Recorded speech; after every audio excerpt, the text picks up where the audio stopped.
Have you ever felt like a fraud, terrified that someone will expose you for not being as smart or capable as they think? What if I told you that feeling, that fear, is not a weakness but a secret weapon?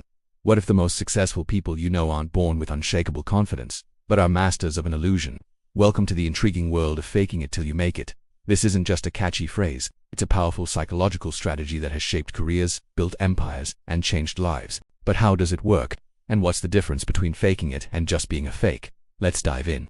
Picture this, it's your first day at a new job. You're surrounded by seasoned professionals, and the imposter syndrome is screaming in your ear. You have two choices. 1, you can shrink into your chair, stay quiet, and hope no one notices you. Or 2, you can sit up straight, make eye contact, offer a firm handshake, and speak as if you belong there, even if your heart is pounding. This isn't about lying about your skills, it's about embodying the confidence of the person you want to become. This is the core of the fake it till you make it principle. The science behind this is fascinating. It's rooted in a concept called embodied cognition. This theory suggests that our body can influence our mind, not just the other way around. Amy Cuddy, a social psychologist at Harvard, became famous for her research on power posing. Her studies showed that simply adopting confident body language for 2 minutes standing tall, hands on hips, chin up can actually increase testosterone levels, the hormone linked to dominance and confidence, and decrease cortisol, the stress hormone. So when you act confident, your brain chemistry literally starts to change to match that behavior.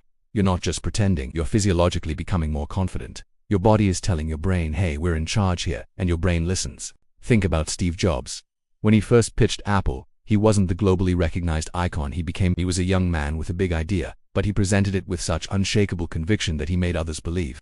He projected an aura of a visionary genius long before the world saw him as one. He didn't have all the answers, but he acted like he did, which inspired his team and investors to trust his vision. He faked the certainty until he made the reality. He was programming not just a computer, but the perceptions of everyone around him. But let's be clear, there's a huge difference between faking confidence and faking competence. Faking confidence is about managing your internal state and external presentation.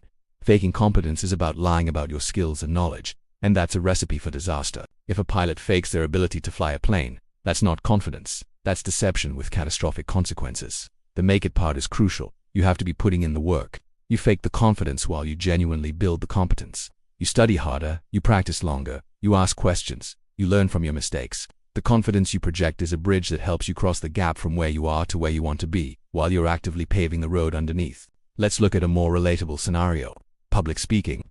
Many people would rather face a hungry lion than a small audience. The fear is paralyzing. So, what do? You prepare your speech meticulously, and then, you step on stage. Your knees are weak, your palms are sweaty, but you remember to fake it. You plant your feet firmly. You scan the room and smile. You take a deep breath and speak with a clear, steady voice, even if you're trembling inside. You use gestures, you make eye contact. You're acting like a confident speaker. And then something magical happens. A few minutes in, you notice people are nodding, they're engaged. Their positive feedback fuels you. Your initial act of confidence starts to feel real. The trembling subsides. Your voice gets stronger. By the end of the speech, you're not faking it anymore. You are a confident speaker, at least for that moment. You've created a self-fulfilling prophecy. Your perceived confidence made the audience receptive, and their receptiveness made you genuinely confident. It's a beautiful feedback loop. This strategy can also rewire your brain through what's known as cognitive dissonance. This is the mental discomfort we feel when our beliefs and behaviors don't align. If you believe you're not confident, but you constantly act confident, your brain gets confused. It has two conflicting pieces of information. To resolve this tension, it's often easier for the brain to change the belief than to change the behavior. So, your brain starts to think, well, I keep acting like I'm a confident person, so maybe I actually am. Over time, you internalize this new identity. The fake persona merges with your true self. Of course, this journey isn't without its pitfalls. The biggest danger is burnout.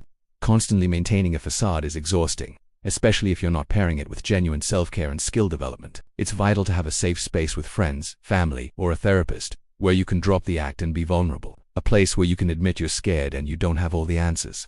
Remember, the goal isn't to become an unfeeling robot of confidence. It's to use this tool strategically to overcome hurdles, not to erase your humanity. True strength includes acknowledging your vulnerability. Another risk is losing authenticity. If faking it turns into a habit of misrepresentation, you can lose touch with who you really are. Your public persona and your private self become two different people, and that can lead to a profound sense of emptiness. The key is to fake it in service of your authentic goals. You're not pretending to be someone else. You're stepping into the best version of yourself. You are acting as if you've already achieved your goal. As if you already possess the qualities you admire. This is about aspiration, not deception. Think of it like learning to ride a bike. At first you're wobbly and uncertain. You might need training wheels or someone holding the seat. You're pretending to be a bike rider. You're mimicking the actions. You fall. You get scraped knees, but you get back on. You keep acting like a cyclist, and then one day it clicks. You're balanced. You're pedaling. You're moving forward on your own. You're not faking it anymore. You are a bike rider. The process of faking it was the process of learning. So, the next time you're facing a challenge that makes you feel small and inadequate, I want you to ask yourself, what would the confident version of me do? How would they walk? How would they talk? How would they think? And then, just for a moment, try it. Act it out. Stand a little taller. Speak a little clearer. Take that first step, even if it feels like you're performing in a play, because that performance might just be the rehearsal for your new reality. You're not lying to the world. You're sending a message to your own brain, telling it what you're capable of becoming. Is it faking it, or is it a form of proactive self-creation? Maybe the line between the two is blurrier than we think. Maybe confidence isn't something you have, but something you do. And by doing, you become. So, go ahead, step onto your stage. The world is waiting for your performance. Thanks for watching. If this sparked something in you, hit that subscribe button for more explorations into the human mind. And let me know in the comments, have you ever faked it till you made it? I'd love to hear your story. See you in the next one.